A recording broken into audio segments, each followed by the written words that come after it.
What's up, everybody? This is B-Raj, and I'm here today with Chef Curtis Bell, and I thank you for joining us for another episode of Conversations with Creatives. Let's get into it. So, All right. first of all, tell me a little bit about your background. I assume you're not from Denver, like most of us here, but what got you to Denver, and where'd you come from initially? Well, let me surprise you. I'm a native. Really? Yeah. You do exist. They do exist. Yeah, and the thing is, I don't like using that term because it just seems pretentious. It is. But I was. It totally is. So no, I don't have the bumper sticker. Yeah. But I was born and raised in Denver, on the west side of town in Lakewood. Okay. And I did go to school outside of Colorado in New York. Okay. And returned afterwards because I definitely why does everybody else come here and stay here? Yeah. They love it. Yeah, It's a great place to be. Well, I have to show you this. My native Ohio. My native Ohio thing. It's been a Right. reaction to all the bumper stickers and whatnot. That's great. I like that. That are like the native-ish.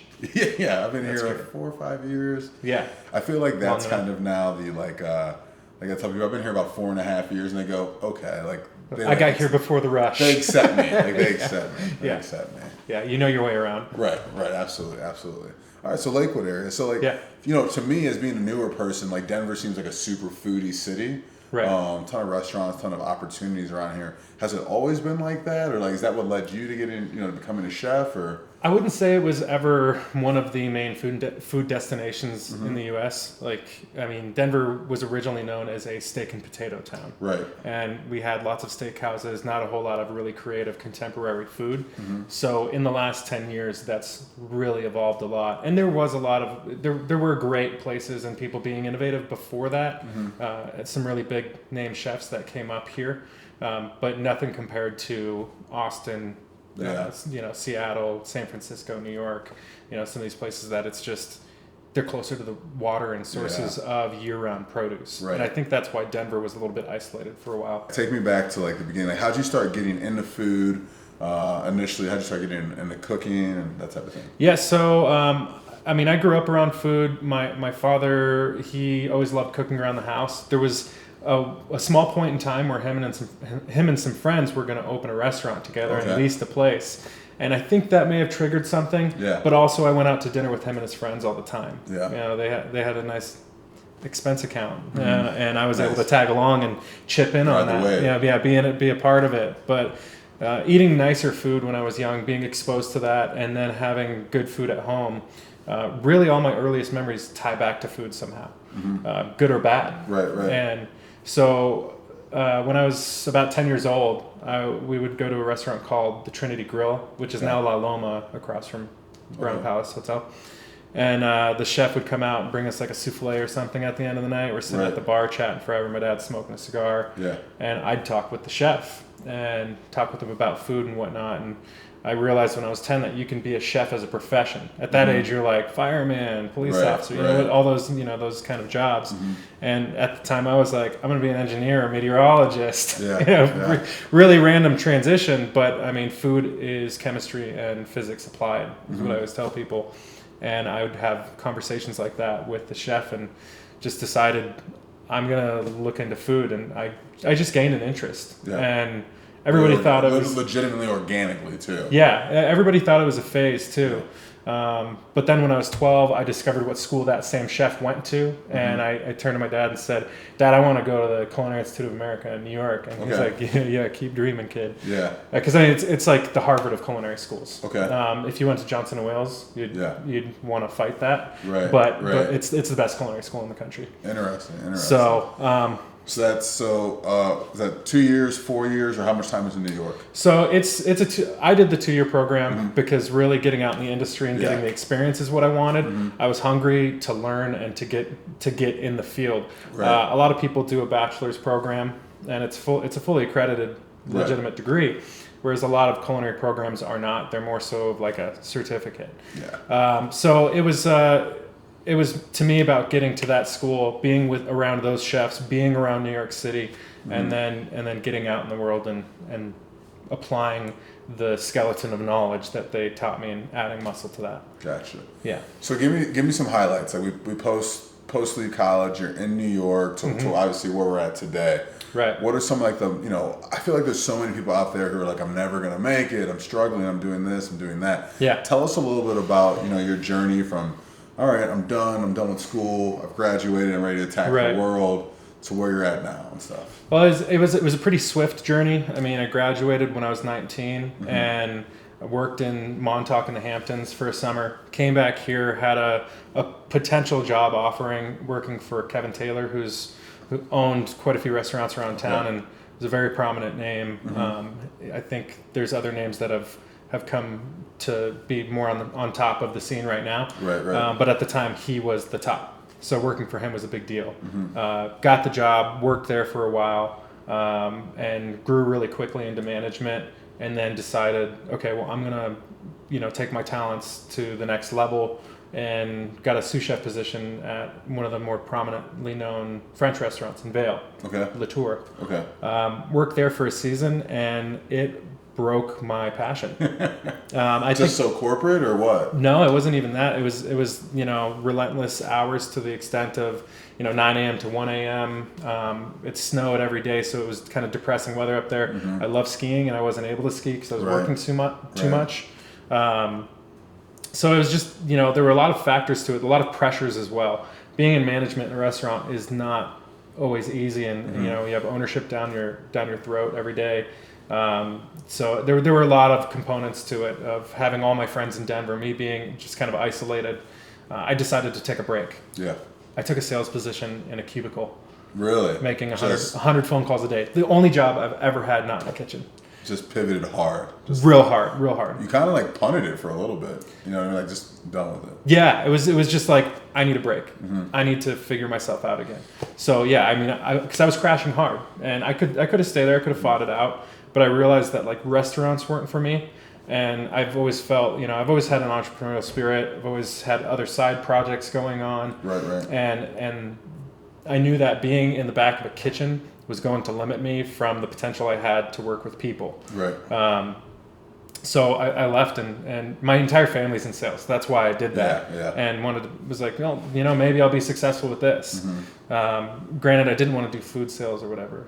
That just didn't seem like the thing. Yeah. So at any rate, then again, organically, Kevin Taylor calls me one day and says, hey, there's a family that is really well known in Denver looking for a chef.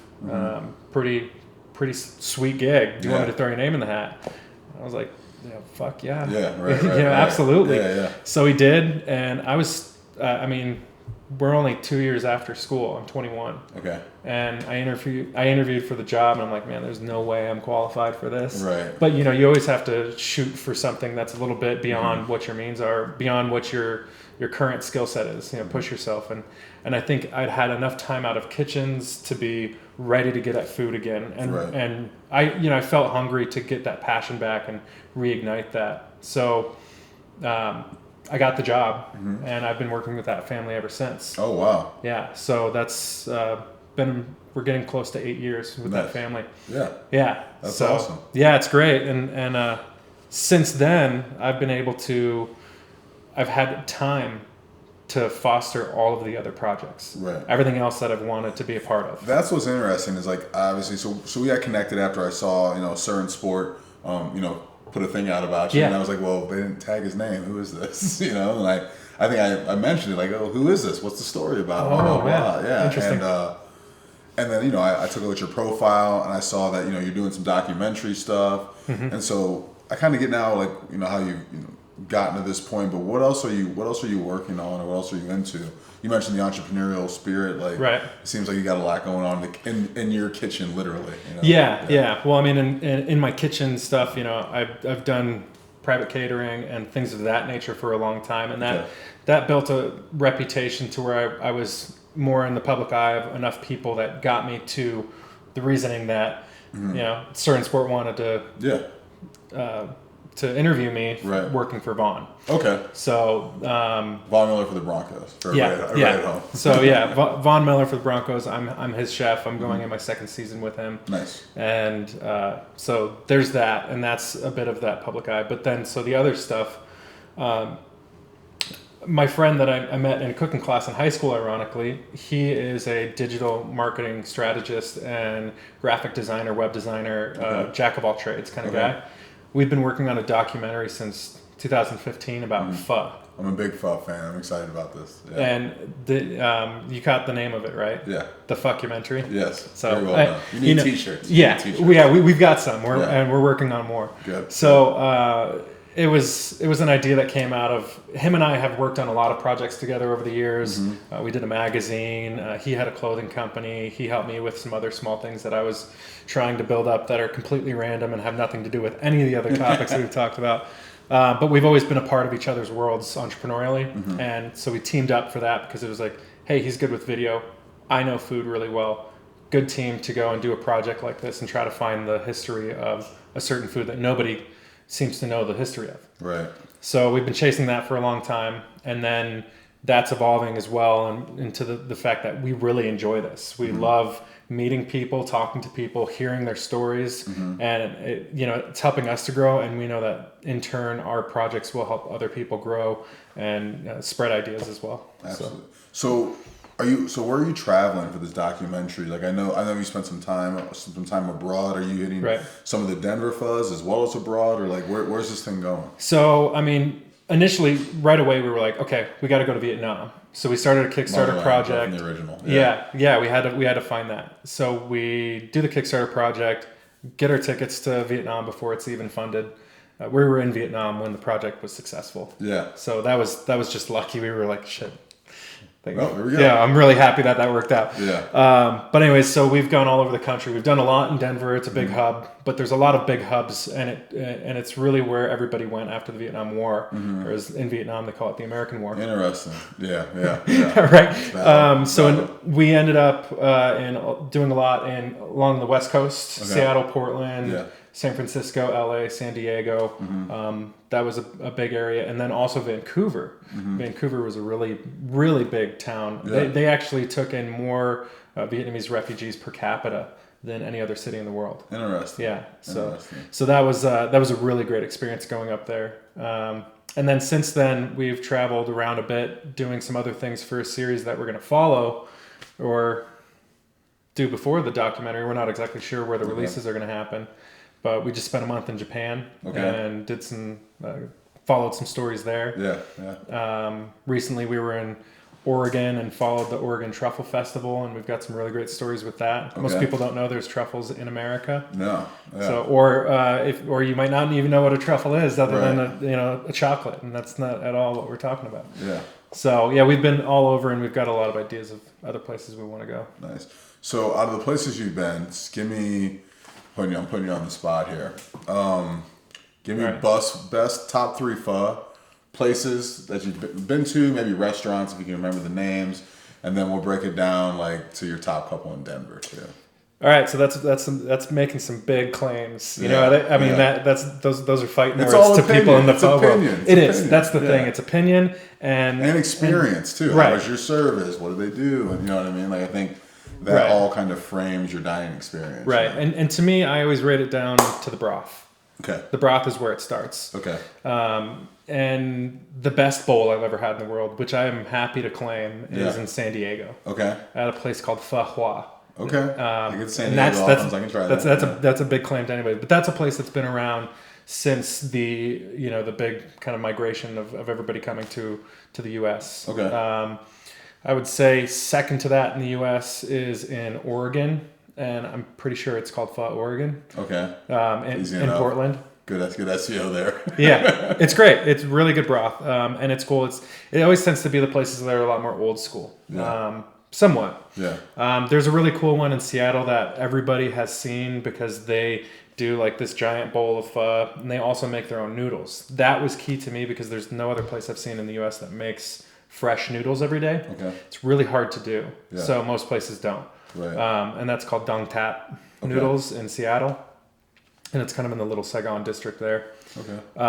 Also, so then going around the world, some of the best broths I've ever had were in Vancouver. Really? Yeah, definitely. I mean, do you think that's the best hub maybe? That's hard to say because there's also, there's only so many places we could go. and there's hubs in Virginia. There's Houston is a huge town for it. A lot of people talk about the pho in Louisiana being amazing. Even here in Denver, there's a place called Asian Cajun. Okay. So there's a tie with Cajun food and Vietnamese food. Interesting. Yeah, I feel like the fusions are really becoming a thing lately. You know what? Well, it's things that make sense. It's if you look like at the latitude around the world, a lot of times like, okay, so this is pretty close to around the world to that. And those cultures of food are going to match up because their flavors or their ingredients match. Yeah. So, and that goes down to a little bit more of the chemical composition of these foods too, which is that's fun for me, but a little confusing for most. So, yeah. Cool. That's fun. Give me one in Denver. Okay. Oh yeah, that's right. So in Denver, I'd say I can't give you just one. I got to give you a couple. Okay, so, fair enough. You don't want to get any letters either. Right. So a classic that is tried and true is Pho 95. Yep. We interviewed with them, and I've been eating there since it was actually one of the first places I ever had pho at. That and Pho Doi, which is Pho Duy. Okay. My pronunciation might not be perfect on that, but it's not Pho Doi. Yeah. Pho Doi is not exactly how it's pronounced. But at any rate, they're another one of classics and are really great. A newer place that I think is killing it. Okay. I mean, I'm pretty sure they still have a perfect 5-star review on Yelp with like a couple hundred reviews. Yeah, people are petty, so that's amazing. Yeah, that's I was like, oh shit, I got to check this out. Right. It's on Alameda. Okay. I think Alameda and Pearl. Okay. And it's called Pho House, Haus. Okay. So Pho House, yeah, they've got a really killer broth. They've got a good spicy broth. Yeah. A couple more new age things and a couple other dishes that are Vietnamese that most people don't know. Interesting. Yeah, so really good stuff. I wasn't hip, so like coming to Denver myself opened. I'm from Northeast Ohio. Yeah. There's tons of pho there, huh? Yeah. So like Cleveland's got has a good food culture. Like Michael Simon's got a couple restaurants, and like downtown Cleveland has a little bit of that, but there's still not the variety. At least I didn't spend a ton of time in Cleveland. I've just found more variety in the Denver metro. Yeah. And like I've got super into pho of late, for that reason. It's easy to. I mean, it's everywhere. Yeah. I mean, and I do wonder, are we at peak pho? When will we be? You can't throw a rock on that little place. Right. Yeah. It's everywhere. Yeah. I mean, it's that, and then the thing is, we thought that ramen was the bigger trend, but I feel like pho is the bigger trend than ramen. Although ramen is now up and coming in Denver, right? Whereas other cities in the country, it's been a staple for a longer time. What else are you like? What are you really concentrating and focusing on now? Like obviously, you're doing some stuff with athletes. You have existing clients and documentaries, but like, where are you kind of taking stuff now? What are you looking to get into? So personally, I mean, now working with elite athletes, that's something that I'm like, okay.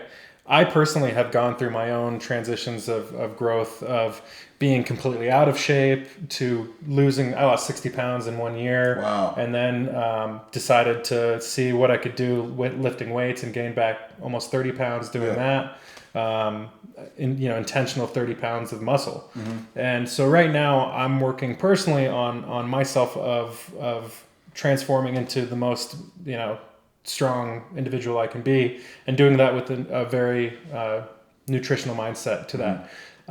So what I'm focusing on with my clients is high nutrition, focusing on macros and micros, not focusing on any diet in particular, because I think trend diets I'm just not a fan. Yeah, that's 100%. I've told people, and so a little bit about me, like my background. I have my master's degree is in sports science, emphasis in coaching and leadership. Cool. Had some nutrition classes, and obviously been an athlete most of my life. Had a lot of friends that are nutritionists, and just have some knowledge. Right. And I've told people, like, some people are swearing by keto. I don't know how they're pronouncing it. Ketogenic. And I've told them, I was like, it's not. From everything I've read, it's not sustainable.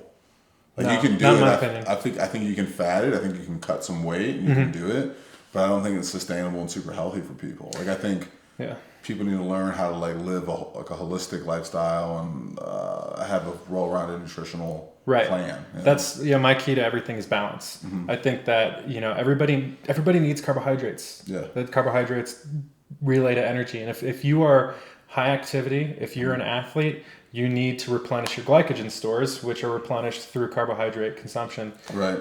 And doing those at the right time and the right amounts and the right kinds of carbohydrates. So that's something that I think has been, it's the low fat, high fat, where are we on that? We can put that aside. People need to focus on the right carbohydrates and not being afraid of them again. Right. Yeah. I mean, in my opinion, that's what we've been afraid of for a long time.